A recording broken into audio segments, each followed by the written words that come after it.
Hey guys, I'm going to continue the story. I guess you have to listen to yesterday's to realize this one. I realize dinner is ready, but we can always warm it up, he whispered.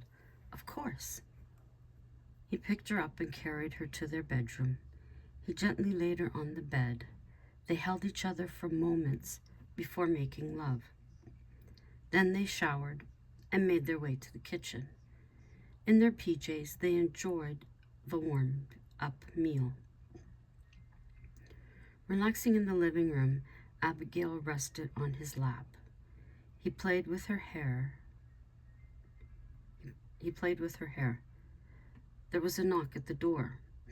She motioned him to stay put. If it was important, they would call. No call came. Justin was frustrated.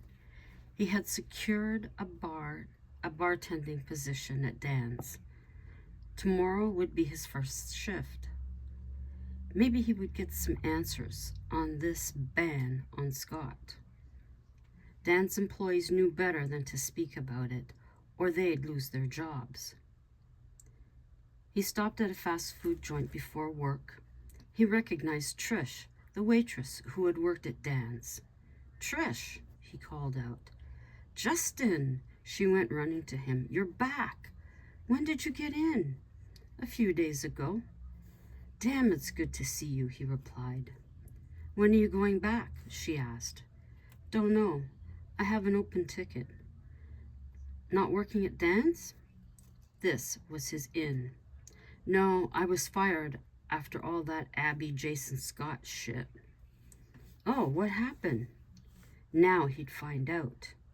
She relayed the entire story. "So watch yourself," she warned. "I'm staying at the mansion. I've met Jace. Very protective lad." "Yeah, but I hear they're all friends now," she added.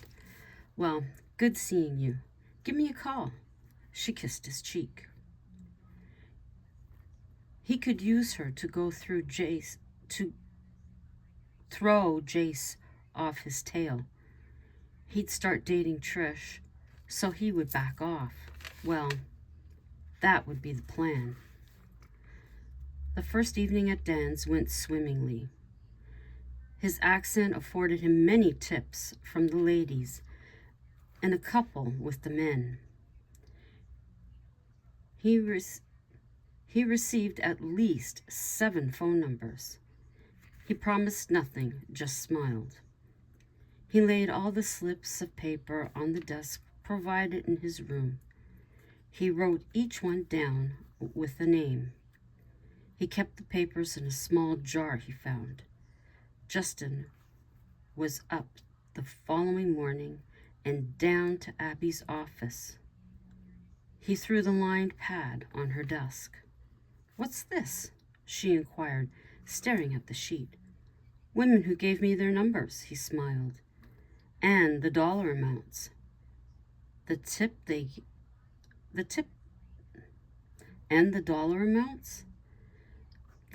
gave me. I've done very well my first shift." He was proud of himself. "Even a couple of men." "My, but you're popular," she said. "Yes, everyone wants my body." He gave that sly grin. "You know that one. The one he shouldn't make toward her." Abigail ignored it. Jeannie was climbing into bed beside Brent. "Proud of you," she told him. "How did it feel being on stage with them?" I'm missing a couple of pages. Sorry, guys. So I'm guessing he sang with the guys on stage. I didn't even realize there was a couple of pages missing. Or is this? Hang on.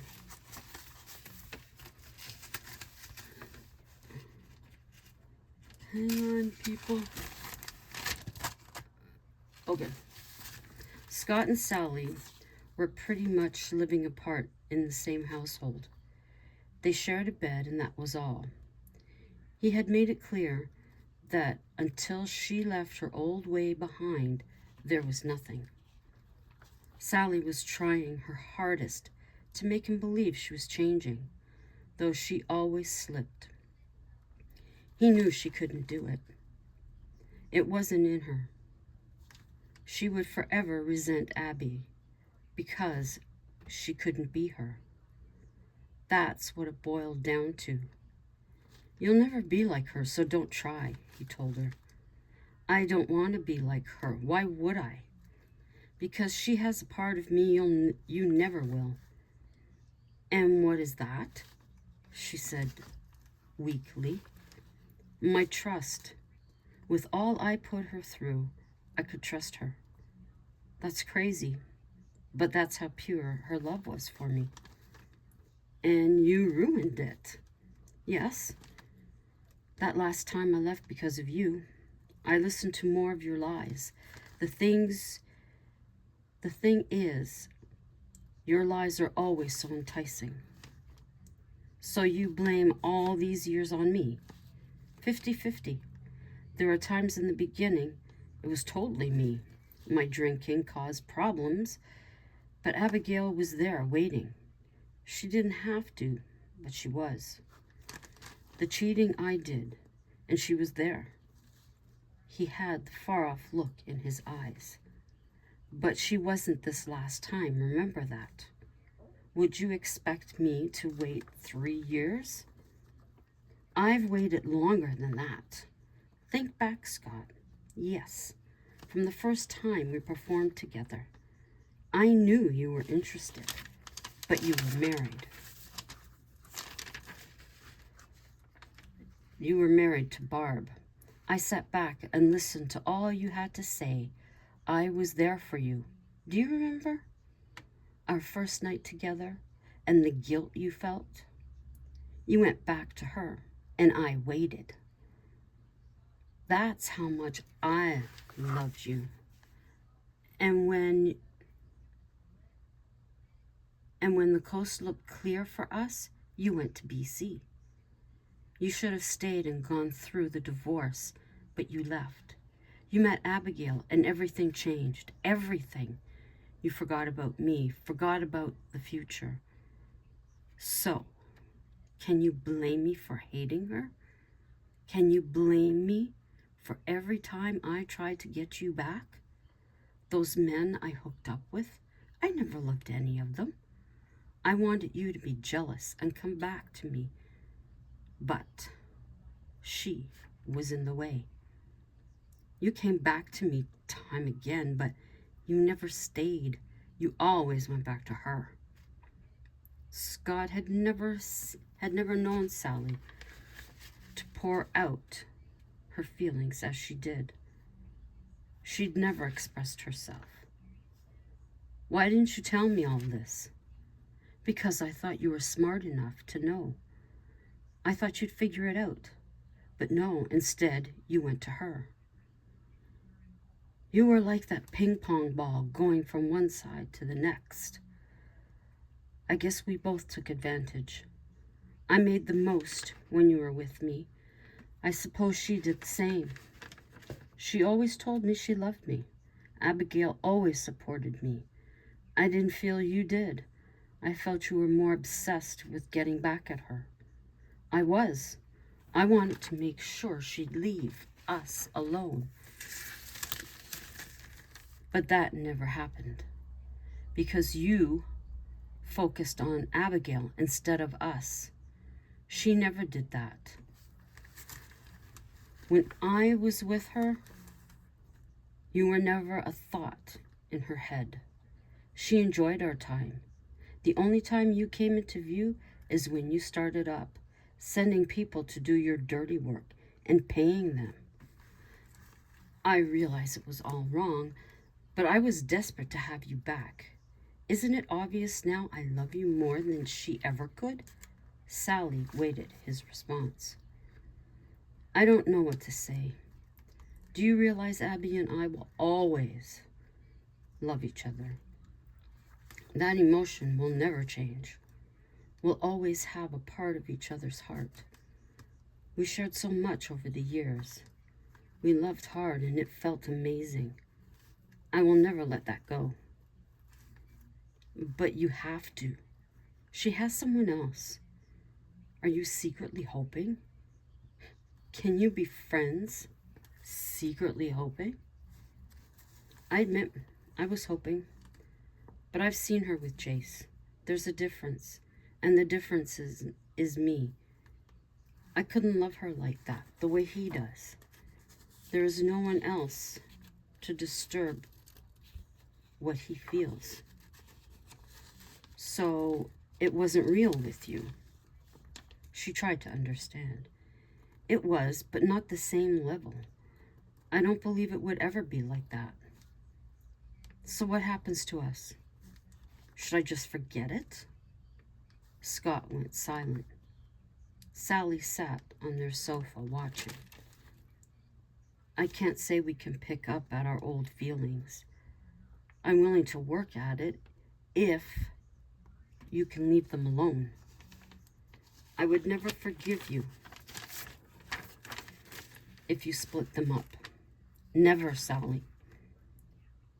You can forget it all. Justin is back. I heard it from one of Dan's waitresses. She's sure he is after Abigail. But guess where he's staying? Yes, at the mansion. I'm sure Jace is on to him. See, I'm leaving it alone. As much as I want to, I need to leave it alone. Sally placed a tender hand on his knee. I know you can't shut it off. I understand that now. Call her and let her know. Sally's voice had changed. It was softer. It was real. Call her. Don't regret it. Scott picked up his phone. He pressed her number. Hi, Scott. What's up? Hi. Sally told me Justin is back. Sounds like he's going to be a problem. Yes, we're aware. Jace has spoken to him. Did you say Sally? Yes, I think it's time we all get together. Are you sure? Yes, I'm very sure. His voice sounded happy. Okay, we'll make arrangements soon. Say thanks again for calling. She hung up. What? Jace asked. He called to tell us about Justin. Craziest thing, Sally told him. He wants us all to meet up. There was something different in his voice. He sounded happy. Isn't that a good thing? Unexpected. Do you trust? He inquired of her. Strangely, I do. She thought a second. He's let go. Scott has truly let go. We're both free. He won't be trying anymore. I realize he said that, but now it's real. She smiled. A weight did leave her right at that moment. She hugged Jace tighter. She felt tears come to her eyes. What's wrong? The stress is over.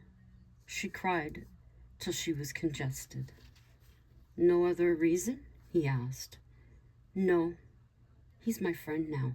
She hugged him again. Jace felt her body relax. She melted into him. Although she was his, it was truer than ever now. I love you, Abigail. I love you, Jace. They sat holding each other. They weren't going to make love. They were just together, alone. Their love filled the room, its warmth tangible. They hadn't called. They had made it a surprise. Are Jace and Abigail here? Leon asked. I know who you are, Jeannie said excitedly. Yes, they're here. Let me get Jace. Don't tell him who's here. Hi, Jace. There's someone here to see you and Abby. She paused. He'll be right here shortly. As they came round the corner, he seen who it was. Leon! They hugged. You didn't say you were coming. Dawn! Abigail was behind him with open arms. We'll have you stay here. You have to stay here, she insisted. It's so good to have you here. I've missed you, Abby confessed. So have I. I can't believe you guys are running this place now, Dawn said. It's been great. You're here at a good time. We aren't booked up. Jeannie, can you give me the keys to room 132? Jeannie handed them over. Thank you. Come on, I'll show you the room. As the friends went up the stairs, Justin was on his way down. Well, hello, he greeted the group. Good morning. How is everyone? He was eyeing Dawn. These are our friends, Leon and Dawn. That was as much as she told him. They were polite and greeted him. They continued on their way. Once inside, Abby informed them about Justin. He better watch his step, Leon warned. Don't worry, we'll take care of him, Jace told his friends. The friends caught up with each other. We'll have dinner at our place tomorrow. I'll invite Scott and Sally. We'll let you guys chill and pick up later. Jace gave another hug to them both, followed by Abigail. I'm so happy they're here. Abby was excited. I had no idea they were coming, Jace said. I'll call Scott. When she reached her office, she made the call. Hi, Scott. How are you? Good, good. How are you? Same. What I called for. Friends of ours are up from Florida, and I was wondering if you and Sally would join us for dinner tomorrow, here at the mansion. She heard him call to Sally. She heard the response. We'll be there tomorrow. What time? He asked. Around 5. Dinner at 6. See you then. Scott hung up. After a short rest and sorting themselves out, Leon and Dawn made their way downstairs. Doesn't anyone work in this place? Leon shouted when he seen Jace. Usually when there's stuff to do. You all settled? Yes, very much so. This place is amazing. So much history everywhere you turn. Most places change all of this. Her uncle loved it. Her dad helped out too. This really is a family business. And her cousin opened it in Toronto. How's it going? We haven't heard much lately. They were busy during the holidays. I imagine things are going well, Jace said. How are things with you two? They were now in the theater. Amazing. Even more so after hearing from Scott. I thought that was done with a while ago. Leon took a seat. Kind of. Apparently him and Sally had a real heart-to-heart. He's finally let go of Abby. It was a true weight that was actually taken off of her. Stress gone. Do you believe him? This time, yes, but tomorrow will be the test for both him and Sally. How about this new guy? He's working at Dan's. He used to work here, from what Abby says. He was dating Mel. What? But he's married. Not then. Sounds like he was trying to find himself. He was a boy toy of Sally's, too. Holy shit. This place could be a reality show. Or, at the very least, a TV drama. I know. The more I learn, the more I understand them all. Abby was married to Scott. Well, 3 times. He's been with Sally just as much, if not more. She was the original reason he left his first marriage and when it dissolved. She's met someone and moved to another province, I think.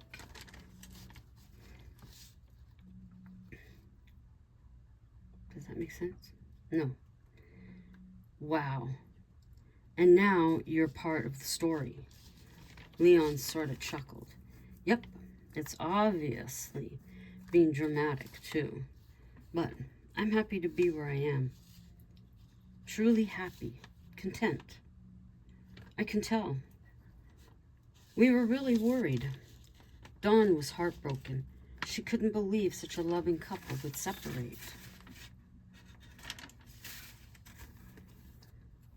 We were the same. Spending that time apart brought us here. Sounds sickeningly romantic, maybe, but I've never loved a woman like I do her. Never, Leon. It feels so right. I can't believe it some days. Keep working on it. Don't go get too comfortable, though. No, we're continuing to work on it. I think when you stop, that's when it falls apart. The women joined them. So this is where you are. Should have known. Abigail sat by Jace. His face lit up to the sound of her voice. Leon was happy for his best friend. This place is beyond amazing. I got the tour. I could live in a place like this, Dawn told Leon. Maybe it's haunted. Could you handle that? Leon made a spooky face. Maybe. She matched his. Jace held Abby's hand and kissed it. What were you two talking about? Abby asked, looking at him. Stuff, was all he said, and kissed her lips. Okay, she said. He scrunched up his nose. What were they up to? She thought. They sat and talked. Jace was brought up to speed on happenings down south. You guys are killing it. That's great. Jace was happy for them, but felt detached in the worst way. Abigail could see it on his face. We need to come visit soon, she said at last. As soon as Brent and Jeannie are good with their own. Leon and Jace went off to their own while the women talked. I've been thinking lately, Jace began, about becoming a citizen. Here? Leon was surprised. You sure? No, just milling it over in my mind. I don't think that would sit well with Abby. Likely not, he agreed. Hey guys, what are we doing for dinner? Abby asked. Dan's, Leon suggested. I'd like to see him while we're here. So Dan's it was. Justin was at the bar. The foursome made their way directly to a booth. The waitress took their order for drinks and food. They continued to chat away. Justin wasn't having it. He made his way to the booth and said hello. How are things? Abby asked. Great, I'm really enjoying it. Nearly feels like the pub at home. The tips are great. Of course, it's your accent. Gets them every time, Abby said. No, I'm not reading it in an accent for you, sorry. Well, I need to get back. See you later. And off he went. He kept an eye on them the entire time. Dan came over to talk for a short visit. He was delighted to see Leon and Dawn. He asked after Sonny and George. They're both doing well, Leon informed him. Any chance I could convince you to sing while you're here? Dan asked. Possibly, I'd enjoy it. Well, let me know when it's good. I don't have anyone booked. Are you bringing Scott back? Abigail inquired. More than likely. I heard through Sally's grapevine. Things are good with you. We're having dinner at our place tomorrow. Did you want to join us? She offered. Dan glanced back to the bar. Maybe another time. I need to keep watch on the newbie. How is he doing? Chase asked. I know Justin from when he worked at the mansion. He's doing good, but the women won't leave him alone. I'm making money, and he's making money, Dan laughed. Dan sent over dessert, and the meal was on the house, of course. My favorite couple, he declared. The gang walked back to the mansion on a beautiful fall evening. My God, this is so beautiful, Chase. I don't blame you for staying here. When they got back, they bid each other good night. Laying in bed, Jace asked Abigail if she was nervous for the following evening. "No, I'm sure everything will be fine." She snuggled into his side. "My favorite place," she said. "When we first met, did you ever picture this?" he asked. "Honestly, I was hoping for something to happen. I would have been happy with a kiss. I did think how delicious you looked." She didn't ask him, he just told her. "I thought, wow, I hoped I could make an impression so I could see you again. And then those black jeans and white shirt. I had to get with you. Joe talked highly of you. He mentioned he didn't like you in the beginning, but I told you that. I knew when I stayed over things were going to happen. We both admitted it." "Yes, I am glad you stayed." She nestled close as she could. She felt safe by his side. Never felt that safe before. "I'll take care of you." He gave her a squeeze. They fell deep asleep. There wasn't always a need for sex between them. Sometimes it was just like this. Their bond was extreme. Leon and Dawn spoke in bed as well. "You can feel it, can't you?" Leon asked. "Yes." They had to meet. If it wasn't here, it would have been elsewhere. It makes their wedding day and their vows all the more special. "I still say I never expected this," Leon said. "He's thinking of staying here." "You serious?" "Yeah, he is. I don't think she'll want him to give up his citizenship at home." "That's what I told him.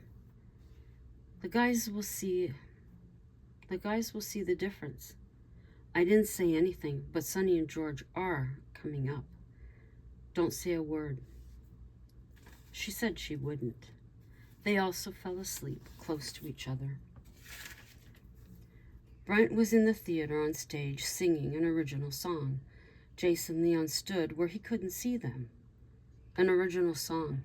He has talent," Leon said, very impressed. "That's why I want to be here right now." He was wasting himself living with his friends he had. "I got him out of there as soon as I could." "Best thing you did for him. Listen, if we're going to play at Dan's, I say bring him with us. I suggest we sing one of his songs. This one is great." When Brent finished, the men began applauding, walking forward. "Amazing song. Did you write it?" Leon asked. "Thank you. Yes, I did." Brent felt uncomfortable with the acknowledgement. "You have talent. We've discussed, and we want you to sing with us at Dan's. Keep working with Jace here. You're on the road to success if you take it. The struggle is well worth it, but remember always, be humble. You think too much of yourself, and there's your downfall. The same fans who support you can leave you. They make your money. It's your talent, your work, but their money." Leon imparted a fraction of wisdom. "I agree with Leon. You can never overlook or belittle people who paid to put you on top. That's hard-earned money they pay for those tickets just to see you. It's a circle, my friend. We've all paid money for items from our favorite artists. You can never lose sight of that. Too many people do. They've heard Abby talk. You've heard Abby talk about it. She's been there and seen it firsthand. It can be stressful. If you're luckier than most, you'll make it. You have all of us, including Scott, to help you through. I know there will still be mistakes made. It's a rite of passage, Jace added. Thank you so much. I really appreciate all you're doing for me. I realize you didn't have to do anything. This is the largest gift that I've ever gotten in my life. I know guys who would jump at this chance, and I appreciate learning the business here. The chance at 2 careers is amazing. Brent's words were from a place of true gratification. We're having dinner tonight with Scott and Sally. Jace thought for a moment. I was going to invite you, but it's the first meeting with them. I'll arrange with Scott a date that we can get together and have a serious conversation, Jace told him. Okay, guys, I think I'm going to leave it there. I wasn't realizing how long I had been reading for. Why I skipped pages is because I had ripped some out of here. I don't know why, but there's probably a reason for it at the time. So that's it. We're leaving them to have dinner with Abby and Sally, Scott and Sally, and making plans another night for Brent and Jeannie. And like I say, I haven't read it in a long time, since I wrote it, I guess. So if it gets a little kerfuffled, that's why. We had snow here again today. Not a lot, but enough to really tick people off. We're fed up with it. We don't want no more. I have no idea what tomorrow is, that wise. It's not going to be warm temperatures, I don't think. It wasn't today. Back into boots. Although I really didn't need them, but you wear them just in case. And the fleece in the winter stupid jacket that is really falling apart. So it will be going down the chute as soon as I know no more of this garbage weather. So, until hopefully tomorrow night, ciao for now.